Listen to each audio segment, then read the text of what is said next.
Welcome into Tornado Live here at Black Horse Pub and Brewery.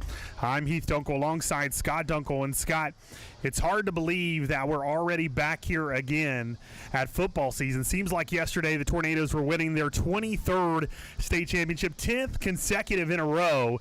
And just like that, we're back at it again, 2 days away from the start of the football season. Right, Heath, and let's find out, is Alcoa going to continue that magic as they jump up now to 4A, Region 2 4A, as we are going to be facing new competition. Really looking forward to what we got coming up.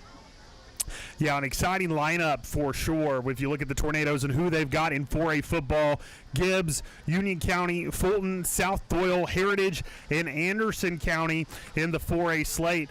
Scott, I'm excited about the renewing of the rivalry with Heritage, getting back to another Blount County team that we'll get to play on a yearly basis. Exactly, Heath. It's going to be really exciting to get back and go to Heritage, a place that you were a graduate of. Also, what's really fun to me this time, because I've never seen anything that I could find, Gibbs playing Alcoa, my alma mater. So, again, both of us getting to face our alma maters this year.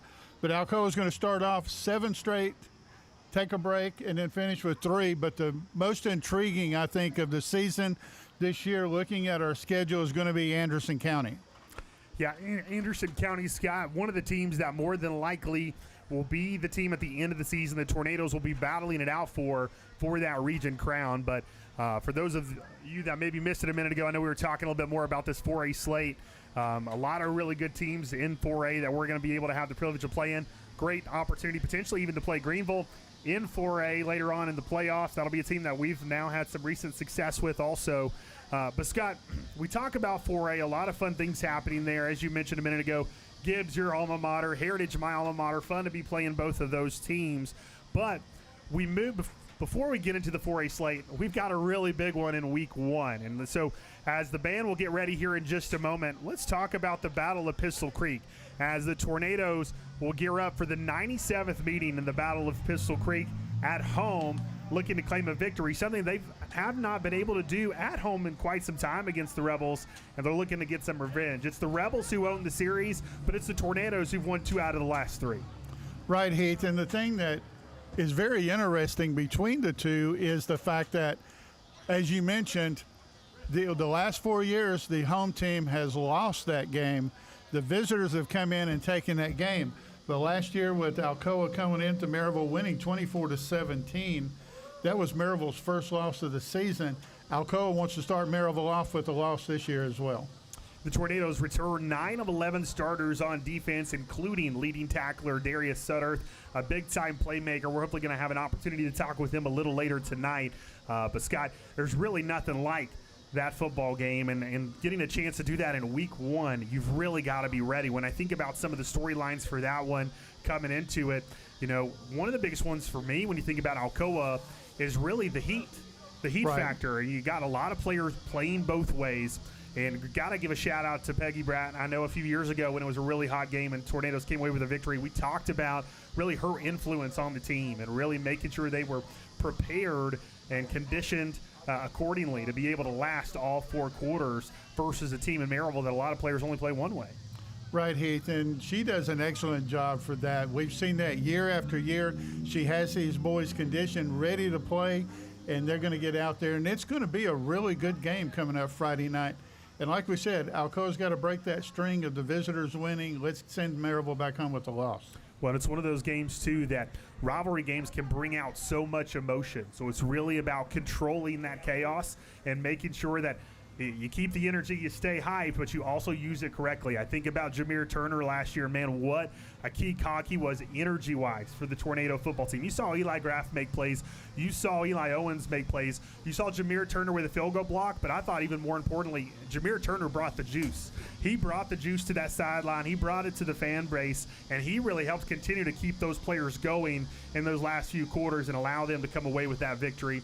What a fun game to think about and remember. Exciting that we're doing it on week 1. In that stand there at the end of the game, Alcoa keeping Maryville out of the end zone, and Eli Owens making that outstanding play as he did as well.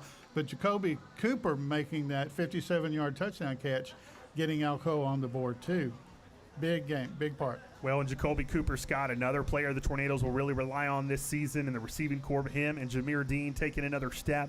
Both veteran players for this football team with a lot of experience and will know what it takes to come away with a big-time victory in this game. But, Scott, we're going to take a break. We're going to turn it over to the drum line now and let them play for us along with the cheerleaders. And then when we come back, we're going to have Coach Nix up here to talk a little more football.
How you doing?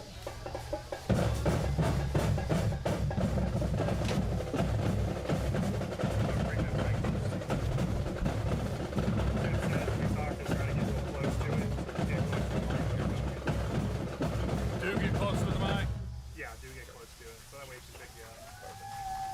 I know they're already having a little issues, so hopefully they've got us working.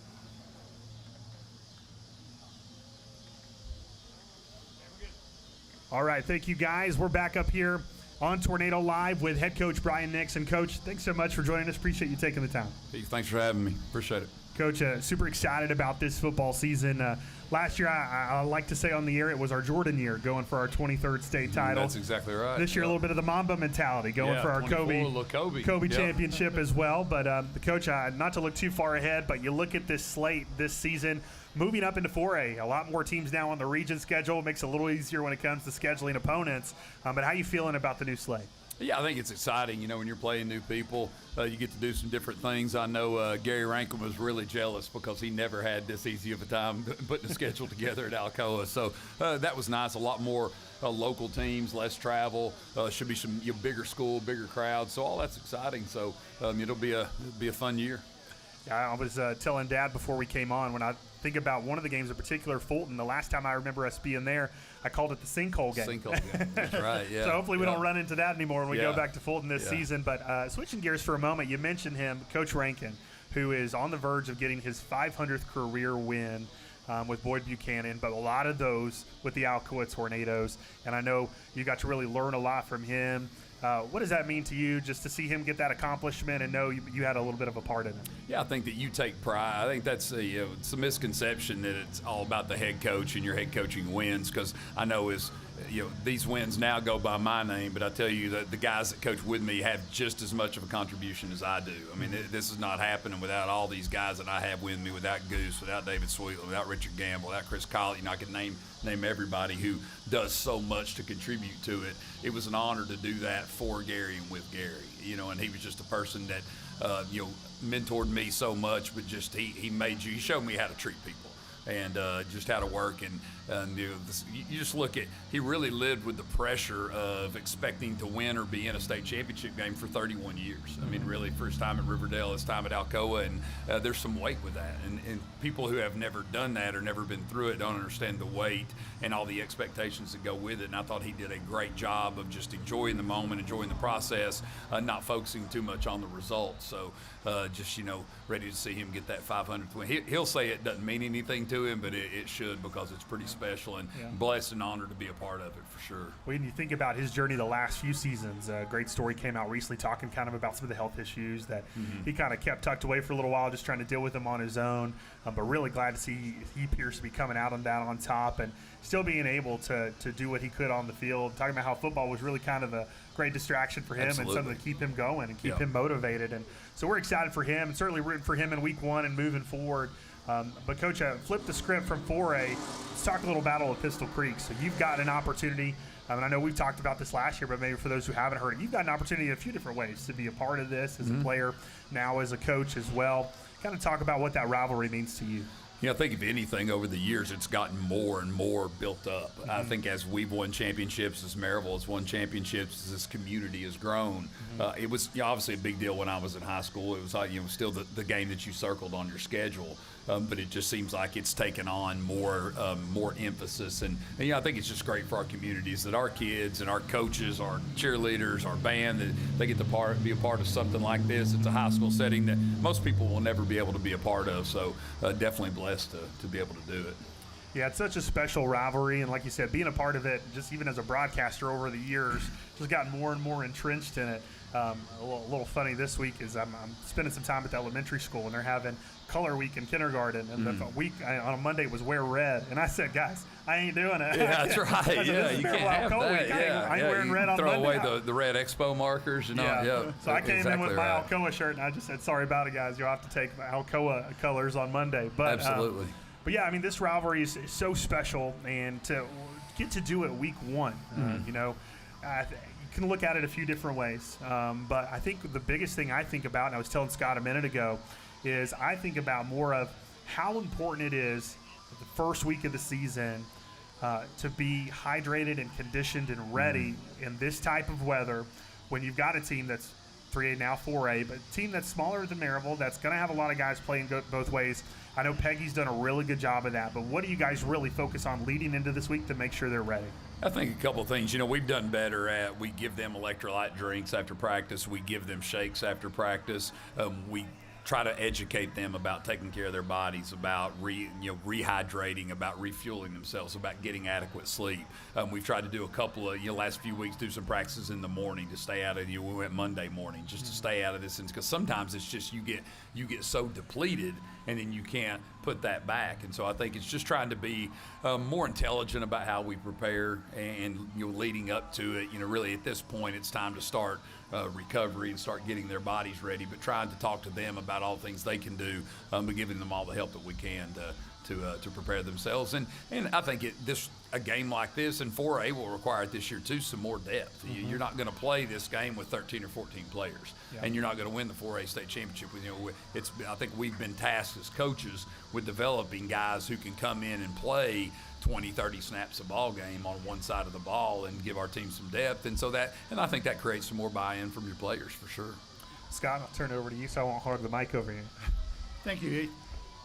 Again, talking about Maryville, getting to play them, your seniors, 4 years, they're 2 and 3 or 2 and 1 right now against them.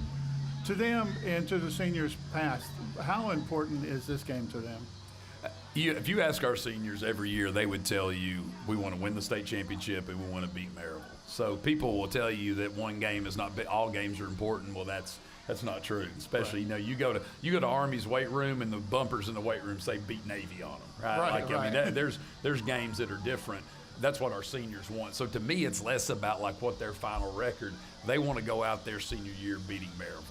That's where I feel the pressure to give those seniors the best opportunity they can to do that. Because to me, if you've played 4 years in this program, you've sacrificed a lot. You're a disciplined person. You're a person that can show up on time. You can do right in the classroom. There's a lot of people that can't make it through 4 years in our program. So when you do that, I want to send you off. And so I think that's how we avoid complacency, is we always make it about the seniors. It's not about what happened last year. It's not about winning 11 in a row. It's about putting this senior class and them out, a Maryville victory, winning the state championship. And that's what they're going to. So every day we're trying to work towards that and things that are going to make that happen. Going into 4A with Region 2, a lot of, as Heath mentioned already, a lot of really good teams in there. How do you prepare for a different environment, different opponents, guys we haven't seen before? Yeah, I just think it's going to require some definitely advanced scouting. There's a lot of the teams we played before we kind of knew going in what we had in store. So it will probably require some more meeting on the weekend, some more time spent of going in. Okay, what are the cruxes off? For us, me being a defensive coach, what is this offense coordinator like? What are the personnel? And so I think it's just a little more growth and research and work on our point. Where a lot of people that we had played several times, Gatlinburg, Pittman, Austin East, some of those schools, we had a general idea of typically year in and year out what they were going to do. So I think it's just a little more research, but it's definitely exciting for our kids to play in some new environments and play some different opponents for sure. Yeah, I know Heath and I both are excited about seeing the new environments. Again, we're graduates of two of the schools we were playing this year, so it's going to be really fun for us to get to go back to our alma maters as well. Yeah, absolutely. That is cool. Yep.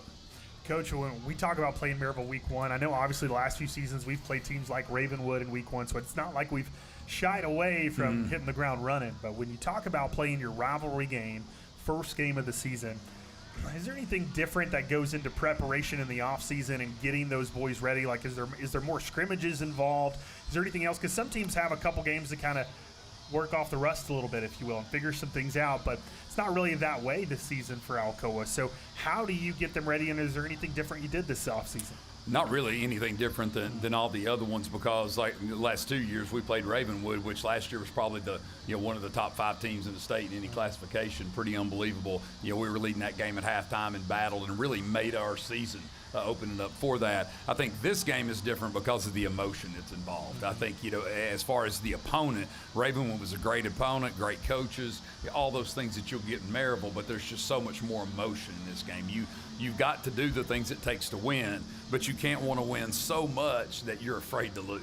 You can't make it about, because this game has more implications. You win the Ravenwood game, you lose the Ravenwood game, you're going to grow for it, this is right out the gate. These seniors would tell you one of the things they want to accomplish. So I think it's tampering down the emotions, and leading up in the offseason, I think it's a daily thing. It sounds cliche, but trying to get ourselves as good as we can to this point. Yeah. Every day, whether we're lifting, whether we're working on kick teams, or we're getting better with every drill, with every day, trying to refine this process as much as we can. But I think with this one, once you start leading into the Maryville game, you start talking about the emotions of the game. You've got to prepare yourself. You've got to, things are going to go wrong in this game. You're going to feel pressure.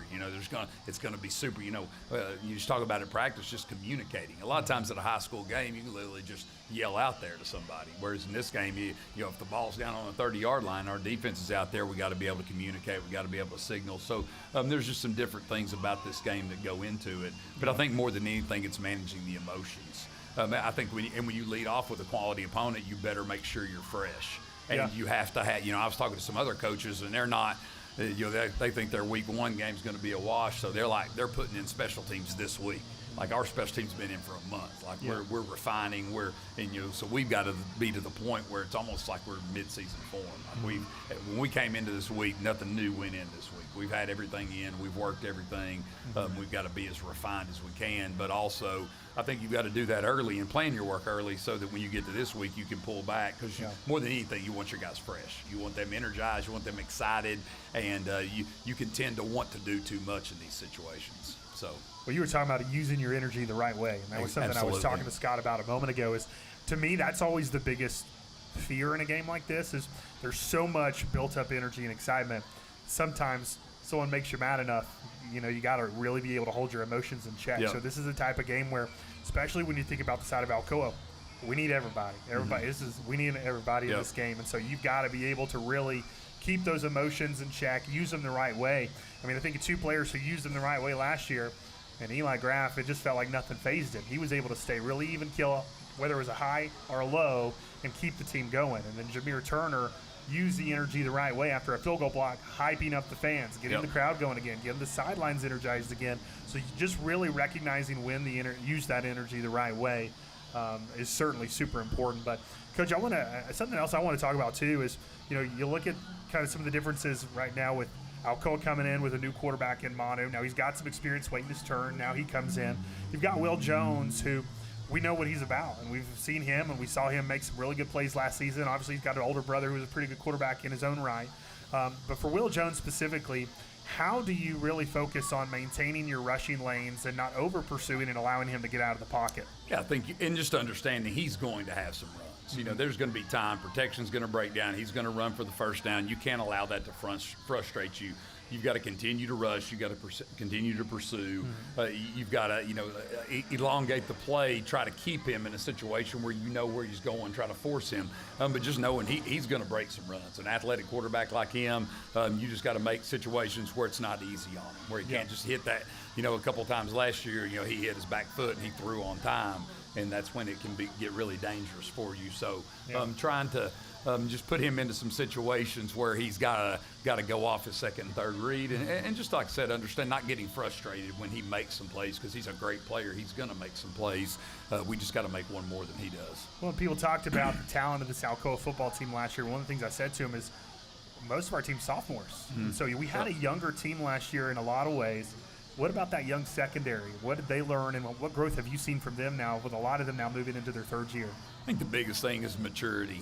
Just how they prepare, how they lift in the weight room. I don't have to worry about them in the classroom as much as anymore. I don't have to worry about them showing up on time to a morning practice. I think it's just, and that's what happens, is there's a big difference between a 16, 17-year-old and a 14 and 15-year-old. Just the idea of what it takes to prepare, what it takes to, and guys like Jam Abuhanya and Damari DeBose have been great leaders this offseason. They've been great as far as showing up to work every day, doing the things they're supposed to do, putting ourselves, and of course, really on both sides of the ball. Micah Jones does a ton from us, and all those guys played a lot last year.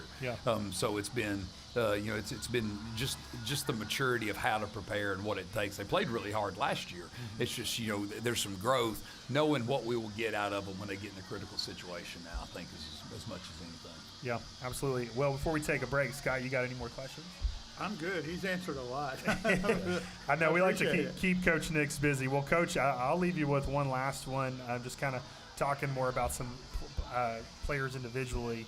I really feel like this is going to be another kind of eye-opening year for some of our receivers. You look at Jacoby Cooper. I thought he really kind of made his name known a little bit more last year. Saw he recently just got his first offer. I think Emory and Henry. Super excited for him. And then Jameer Dean, who a lot of people have been talking about already, but even in the Jamboree, you saw what a difference he made on the football field.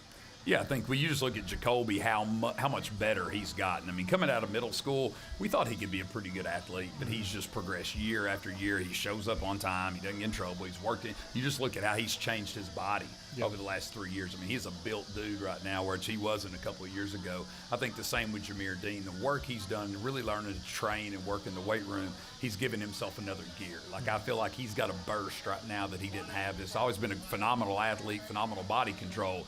But to go to that next level, you got to have that. You got to have that burst. And so I think both those guys, the work that they've done has helped them. But they're, once again, I don't have to worry about that. I guarantee you go their discipline file in school. There's not. It might be like a cell phone violation or something. But they're not kids that I have to worry about what they're doing when they leave here. And that speaks volumes. You can't live on both sides of the fence if you want to continue to improve. It's a lot of what you do when you leave the stadium and the field that's going to determine how good you become. We're certainly excited to see how good they become and how good this football team becomes this season. Coach, we appreciate your time. Okay, thank you so much. Thanks, and we're going to take a quick break. Guys. In a moment, I think we're going to have a few players on here in a second. Go ahead, guys. Thanks, Coach. Thank you. Oh, yeah.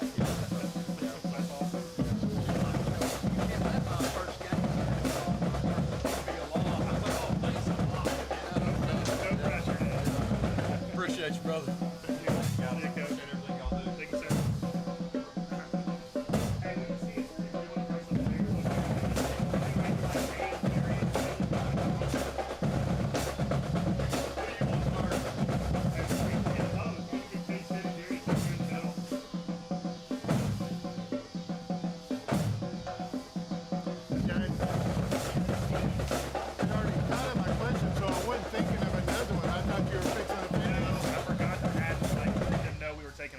So they can get set. So I was like, I'll just see if that has any more, and if not, I'll come up with something. Yeah, it's like, you come well, and I felt like I was hogging it, so that's why I tried to let you talk, and I was like, ask two questions. What's up, boys? How are you?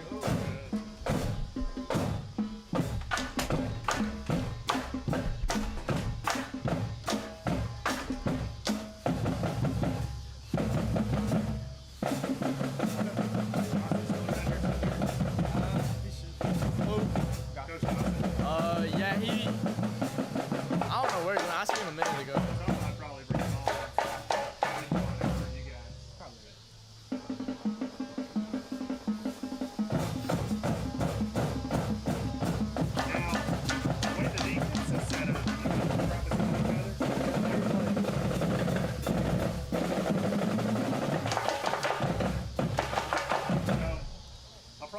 different things. I don't know if it's got anything about it. I know one thing I probably was talking to you guys about as well. Maybe majority last year being playing alongside each other, learning each other, doing things together. How you think it's going to benefit this season, your final season, your year 3? So let y'all just kind of, whoever wants to talk about that. I got it if you want me to. Yeah. Yeah.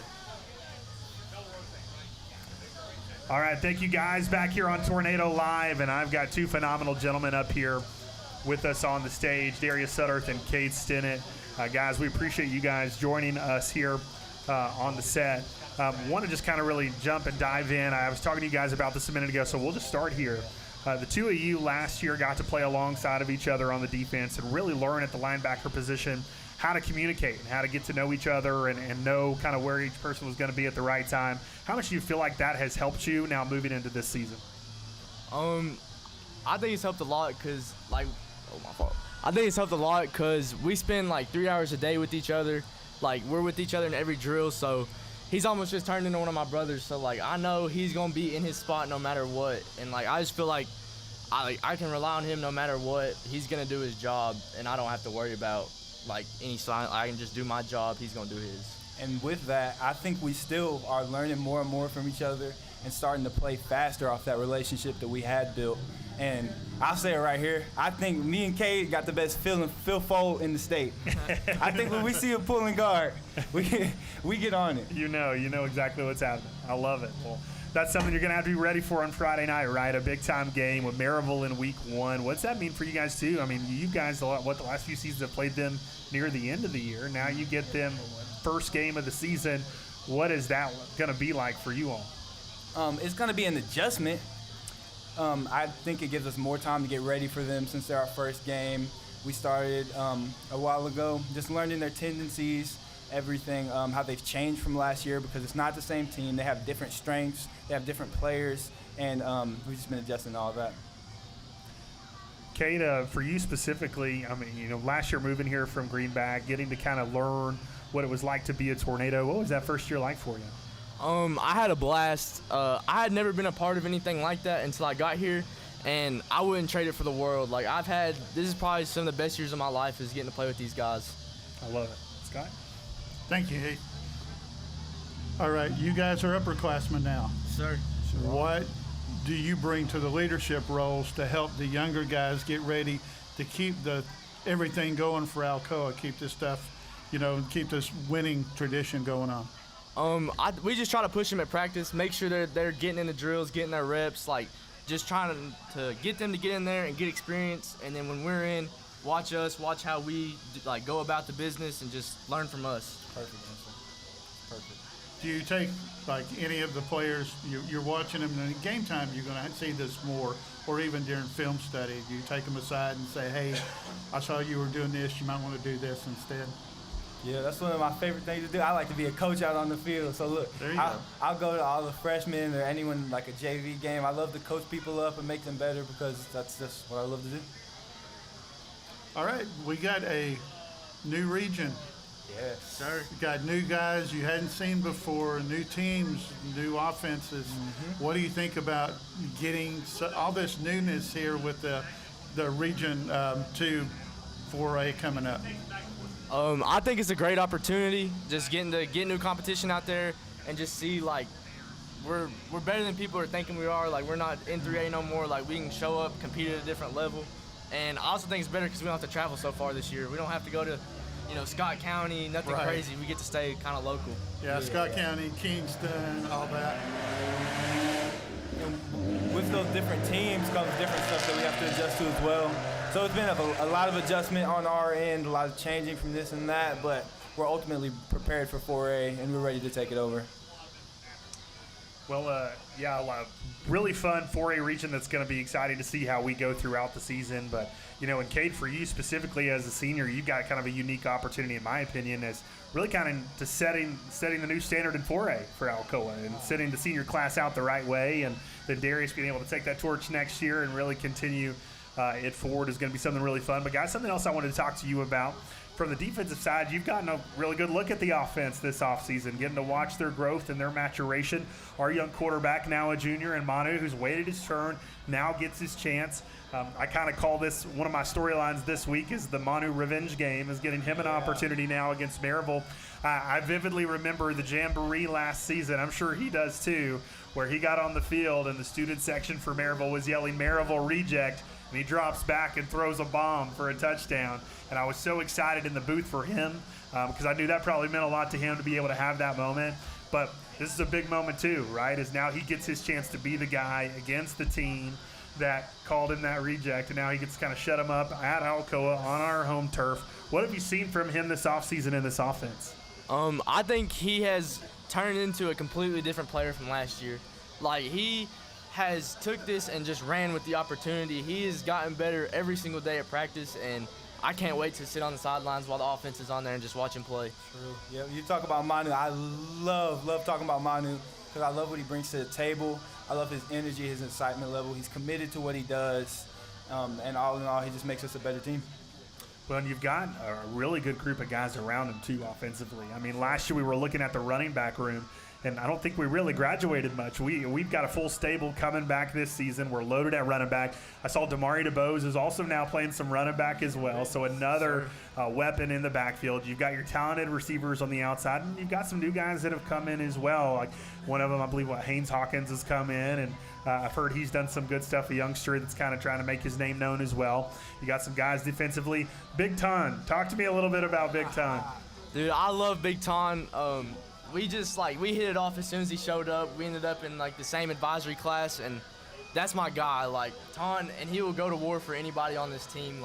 He loves this team, and he's ready to come in and play and just have a blast with us. Darius, I got to know, so when I interviewed the seniors about a week ago, and I'm still posting those videos on 2Hype, but when I talked to them, everyone I asked who was the biggest trash talker on the team, they said Big Tom. Is that right? Yeah. You'll definitely hear him. We try to stay away from the refs, don't get caught. That's what you really got to do. Hey, you got to keep it. You got to be careful this week. They're going to be looking for it for sure. But, yeah, no, we're excited to have him on the defense. Do you feel like he kind of helps fill maybe a role that maybe you saw from someone like Jameer Turner last year? Yes. Yeah. Yes. The way that when the play starts and he puts his hands on the center, I feel like it's exactly what JT did, and the way that he's closing these holes and allowing us to get reads off because of how far he's pushing them back, and allowing us to get tackles for loss because of how far he's pushing them back. I feel like all in all, he'll play a role like JT, and he'll make a lot of great plays for us. Scott, any more questions? Yeah, just one. Going back to Manu and the offense, all the weapons he's talked about, with your positions and stuff, how do you think that helps you grow playing an offense like Alcoa has? I think it's a great opportunity at practice. We battle every day at practice with the offense, and it's really just two great sides of the ball getting to just learn from each other. I think we make each other better at practice, and being honest, I would rather hit any of the offensive linemen that we play than our own linemen. That's real. All right, last question for you guys. Another young player I want to talk about for a minute that I think both of you have had and will continue to have a great opportunity to mentor and grow, and who looks like he's going to get some more time on defense this year, Man Henry. Talk about Man and what you've seen from him. Yes, sir. I love to talk about Man because, Man is my cousin. I don't know if y'all knew that or not. I didn't know that. Yeah, we related. The way just seeing him grow from 8th grade this year, and from watching him and mentoring him, dude, he's going to be such a great player. I'm excited to watch. He's got so much better from last year. He's more confident in his game. I think he knows what he's doing more, and he's ready to show it. It's going to be fun to watch him. Another skill player I can't believe I forgot about yet, Scott, Jamiri Sabuhanya. He's going to be another one. Him, yes. Jacoby, and Jameer. I mean, so many skills players to think about that the Alcoa has an option to go to, and then watch this defense go to work is just going to be so fun. Only really lost two guys off the starting defense, so I'm excited to see that growth and watch what they do. But guys, we appreciate y'all taking the time. We'll go ahead and let y'all get out of here. I think we're going to go ahead and take another break, and then when we come back, I think we're going to wrap things up with Coach Gossett on the air and talk a little bit more football with him before we get out of here tonight. Sir. Thanks, boys. Appreciate it. Yes, sir. Thank you. All right. Awesome. Hey, thanks for that. Sorry,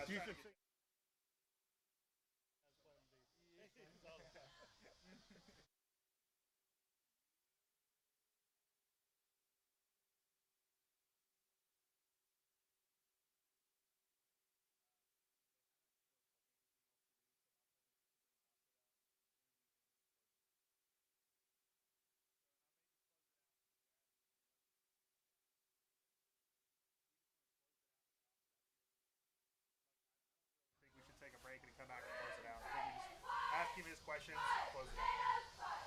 Where is he? I don't know. We gotta find him. Tim, give us a minute. I gotta find Goose. Oh, there he is. He's coming. Hey, what position does he coach? He's the O-line coach. Okay. He's also the wrestling coach. Okay. Thanks, Tim. How you doing? Good. How are you? Sit it this way. I feel like this mic picked up better. Talking close.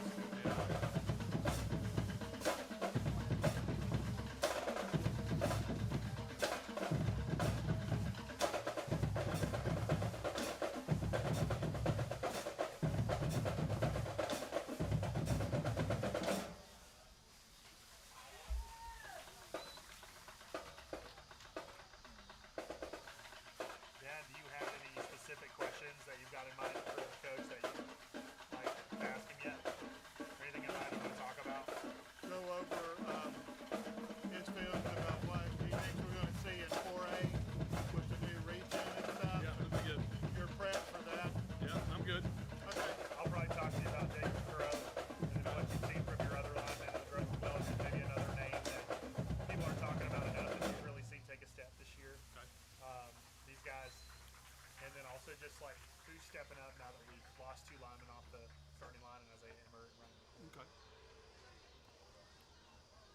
I lost 10. Uh-oh. My earpiece came up. I can't hear 10. I hope he knows that. His earpiece is not the easiest to keep in.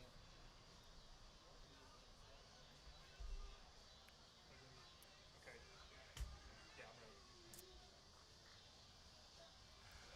All right, welcome back in here on Tornado Live. Appreciate the drumline, the cheerleaders yet again. Awesome performance. And we've got Coach Gossett up here with us now. We talked with Coach Nix. We've talked with the players. Now the offensive line for Alcoa football. Coach Gossett, appreciate you taking the time. It's always a pleasure to get to talk with you. Thanks. You definitely didn't save the best for last.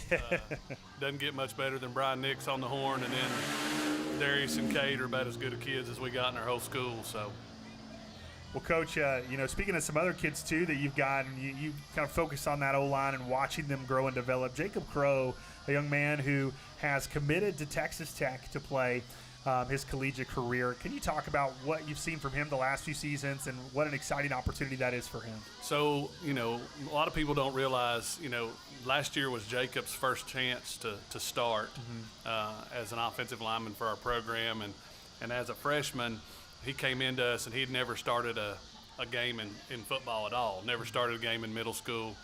And, we kind of told him, look, if you'll do the right things in the weight room and you'll work on scout team and do all the things we're asking, you'll probably start getting the results that you want. And then the next thing you know, his body changed in a way that I don't know that any of us really expected. And next thing you know, he's 6'8", and he's 305, and all of a sudden the whole thing changes. And just everything he's getting right now, the offers he got, and then the commitment to Texas Tech, all the stuff he's getting, nobody's earned it more than him, just as far as the work goes and all that kind of stuff. And I just really admire him because so many times now with our football players, all athletes, they want that immediate gratification, they want that immediate success, and he was willing to work and wait, and when the time was right, he seized it, and now he is just he's a leader for us, and he's always wanting to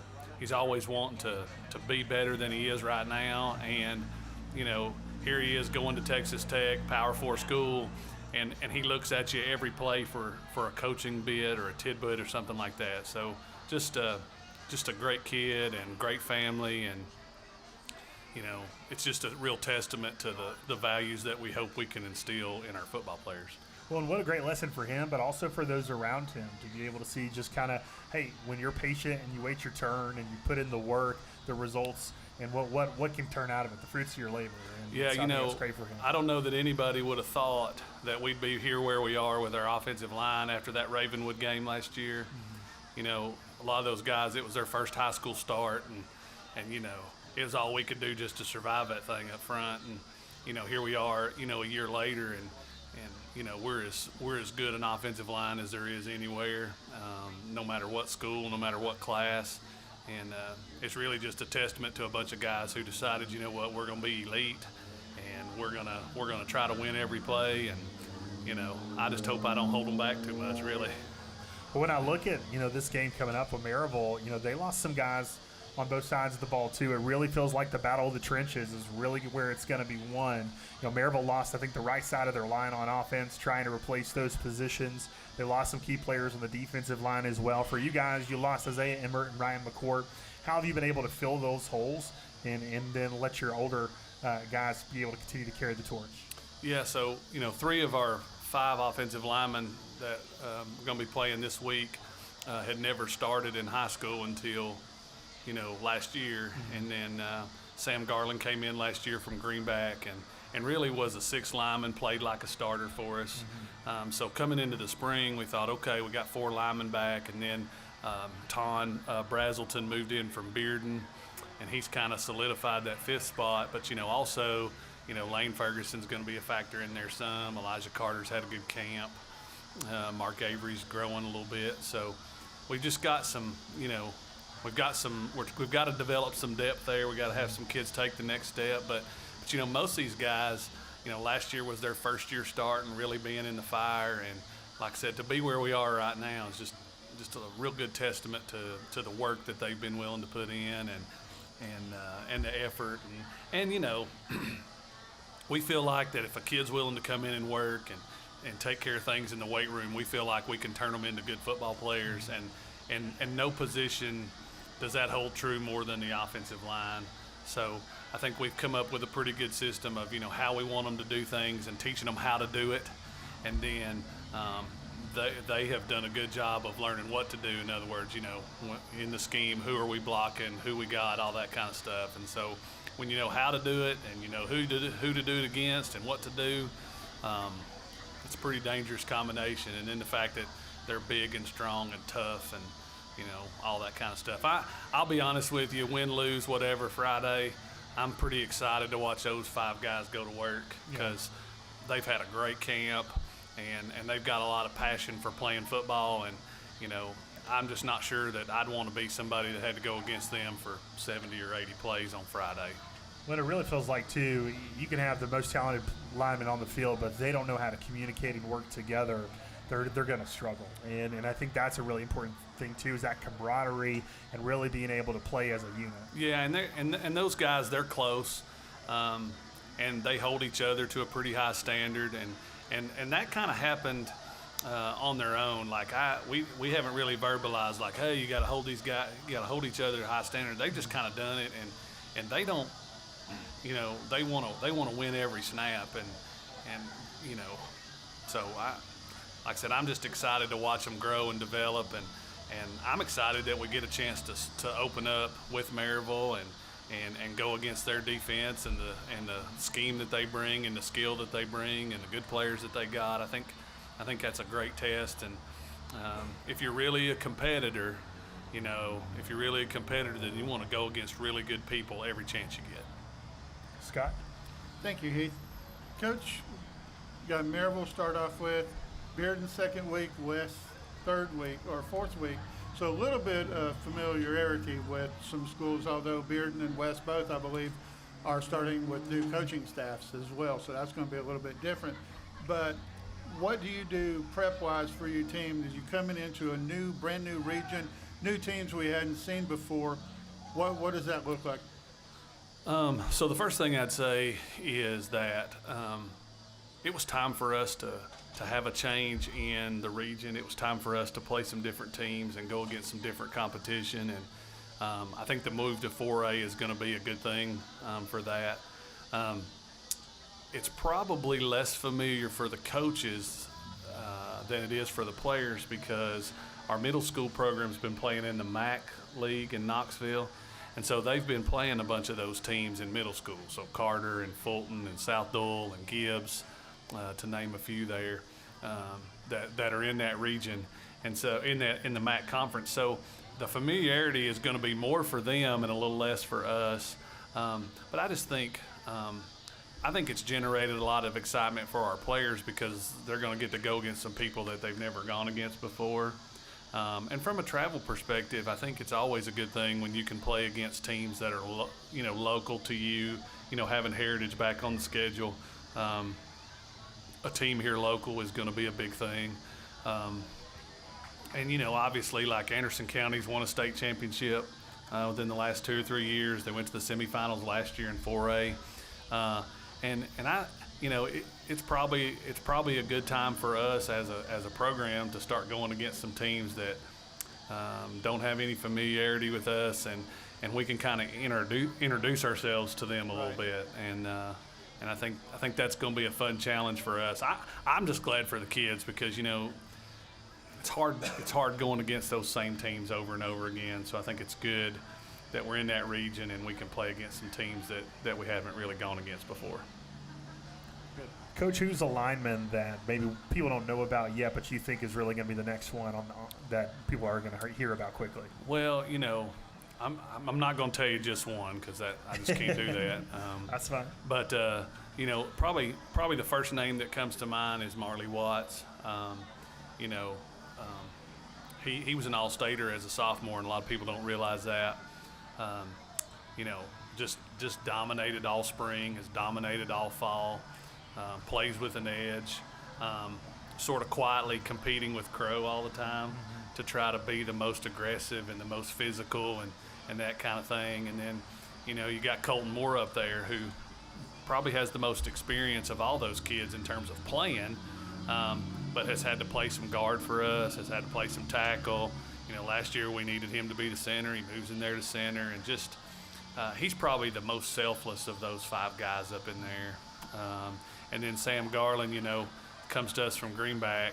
I remember joking with him. I said, "Man, we're getting ready to play Ravenwood. That's not Jellicoe.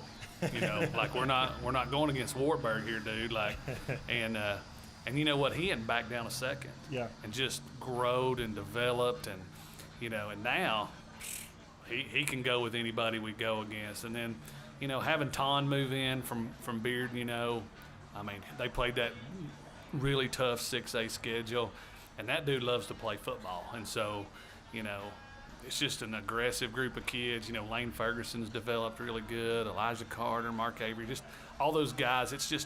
It's fostered a lot of competition, and it's really helped us. And like 4 of those 5 are going to graduate. So, some of those young kids next year, they're going to have to be our offensive line. And so, like I said, I wasn't going to be able to mention just one, but I think that offensive line will produce something that we can be proud of. I think since Coach Rankin came in 06, he put an emphasis on, good, solid offensive line play. John Reed before him. And I think probably, I think a lot of people will say, man, when we go against Alcoa, we know that they're going to be good up front on offense. And that's what we want, and that's kind of the standard we're trying to get to all the time. Well, Coach, as we get ready to close this thing out here in a second, final question for you. Someone that maybe is not in your position group that you coach, but a young man you've coached in another sport, Darius Sutterth, in wrestling.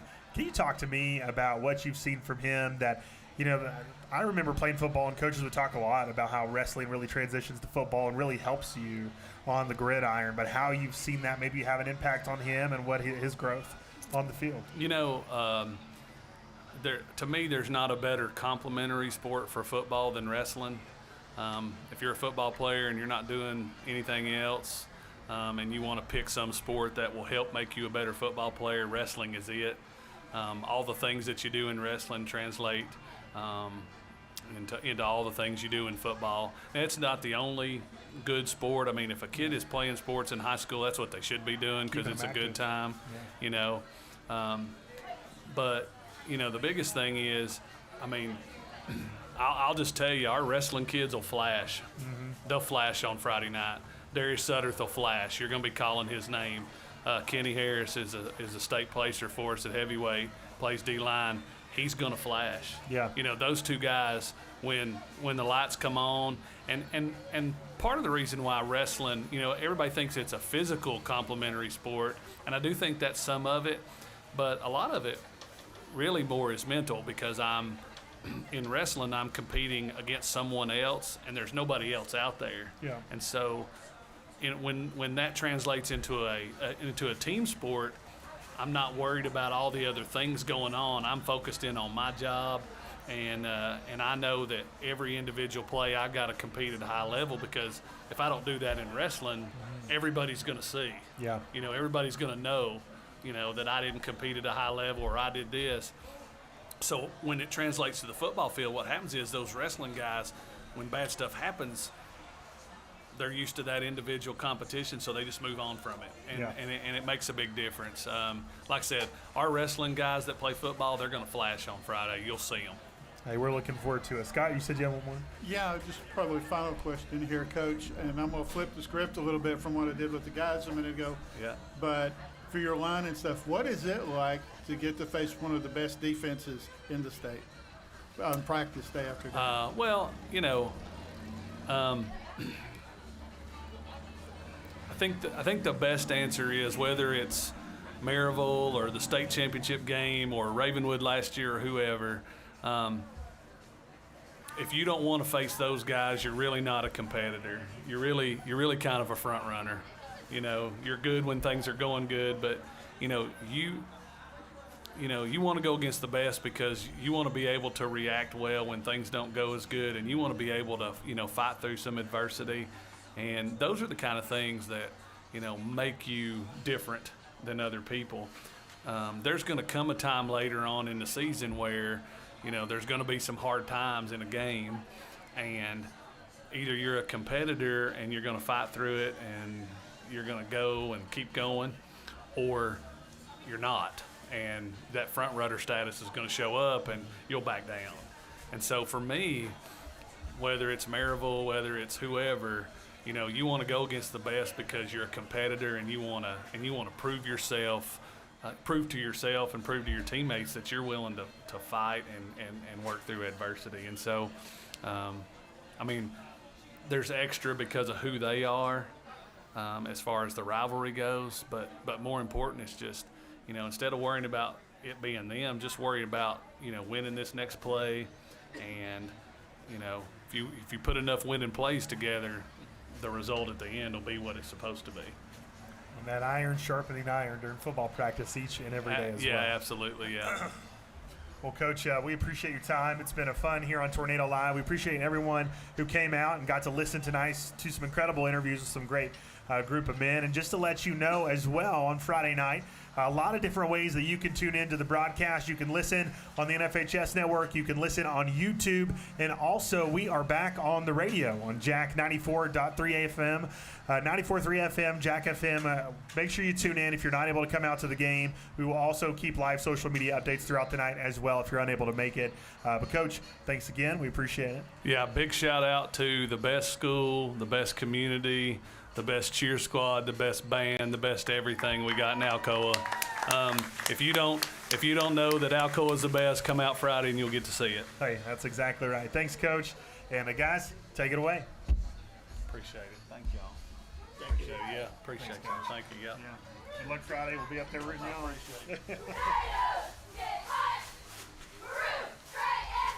Thank you, sir. My voice survived.